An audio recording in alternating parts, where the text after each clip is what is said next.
Jehovah's mercy? When a person has been removed from the congregation, we stop keeping company with that person, not even eating with such a man. We don't socialize with those who are removed from the congregation. That does not mean we could not invite a disfellowshipped person to attend a congregation meeting. Hey guys, welcome to the JW Untold Truth channel. So we got the new light from the governing body, Mark Sanderson, regarding the shunning doctrine. In case you missed it, we've got a short, quick clip of this new light from Jehovah through this Mark Sanderson, the governing body of the Jehovah Witnesses. So 2024 governing body update number 2. You can still find it in the JW.org website. Let's have a look at this quick clip. Welcome to our update. Have you found yourself thinking a lot about Jehovah's mercy? Well, so has the governing body. In our prayerful study, meditation, and discussions, we've focused our attention on how Jehovah has dealt with people who engaged in serious sin. In this update, when a person has been removed from the congregation, we stop keeping company with that person, not even eating with such a man. That means we don't socialize with those who are removed from the congregation. However, that does not mean that a Christian could not invite a disfellowshipped person to attend a congregation meeting. That disfellowshipped person could be a relative, a former Bible student, or someone we were close to in the past. So just to add here, just to recap very quickly, they're not saying disfellowship anymore, they're saying removed as well. And also now the change here is that if someone's been disfellowship in your family or kicked out pretty much, you are allowed to invite this person back to the meetings. That is the only way you can talk to this person now. So that is the new change. So let's keep going and see what other changes are there. What if a disfellowshipped person comes to a congregation meeting? Under our current arrangement, we don't say a greeting to individuals who've been removed from the congregation. However, the governing body has decided that publishers can use their Bible-trained conscience to decide whether to give a simple greeting and welcome a disfellowshipped individual who attends a congregation meeting. Hi, so good to see you here. While we wouldn't have an extended conversation or socialize with such a person, we do not need to ignore him completely. So here what he's saying is that if the person decides to come to the meeting, what he's saying here now is that don't treat them like a piece of rubbish. At least you can acknowledge them now. That brings us to our third scripture. It's 2 John 9-11. There we read, "Everyone who pushes ahead and does not remain in the teaching of the Christ does not have God.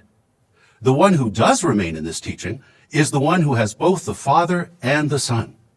If anyone comes to you and does not bring this teaching, do not receive him into your homes or say a greeting to him, for the one who says a greeting to him is a sharer in his wicked works."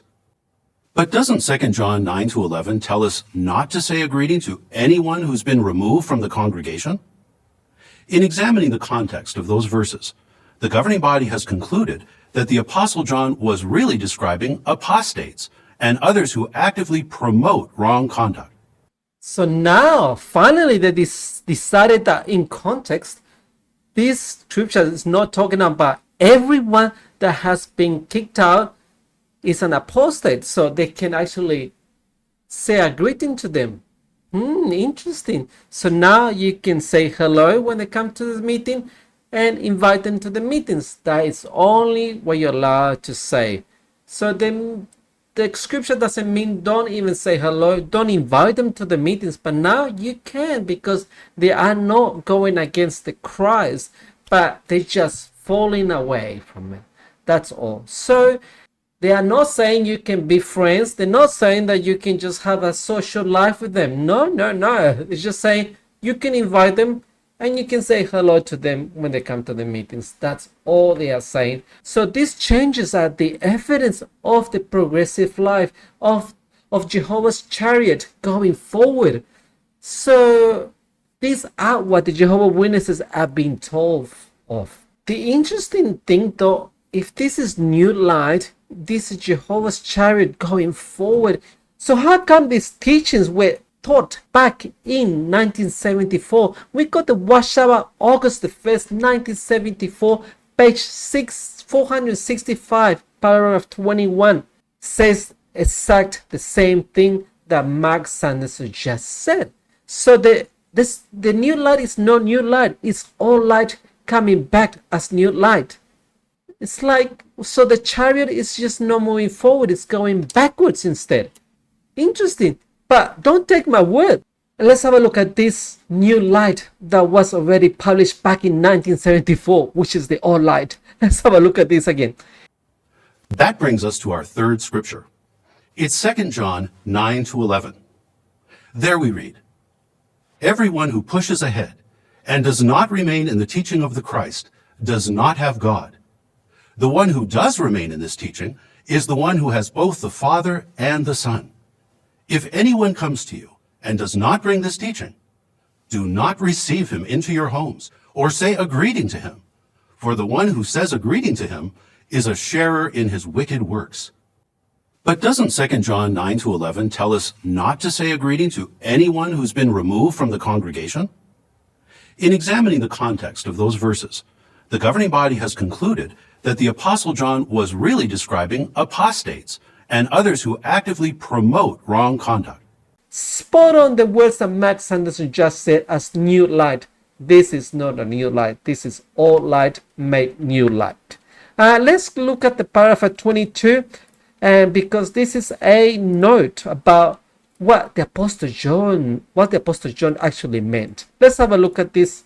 That in verse 7, the Apostle John says that many deceivers have gone forth into the world, persons not confessing Jesus Christ as coming in the flesh.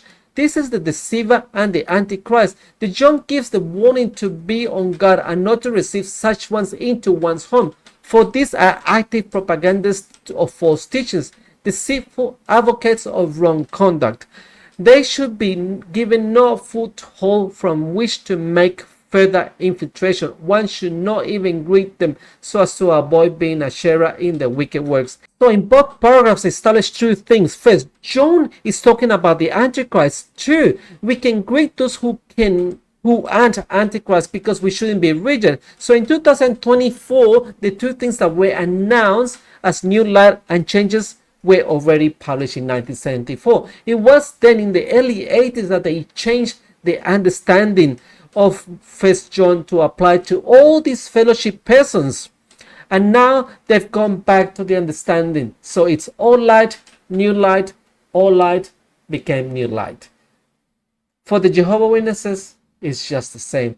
The changes are minor changes, and they're still shunning everyone that has been disfellowshipped, kicked out, or left the religion. Thank you guys for watching, and let's have a look what we can find for the next video.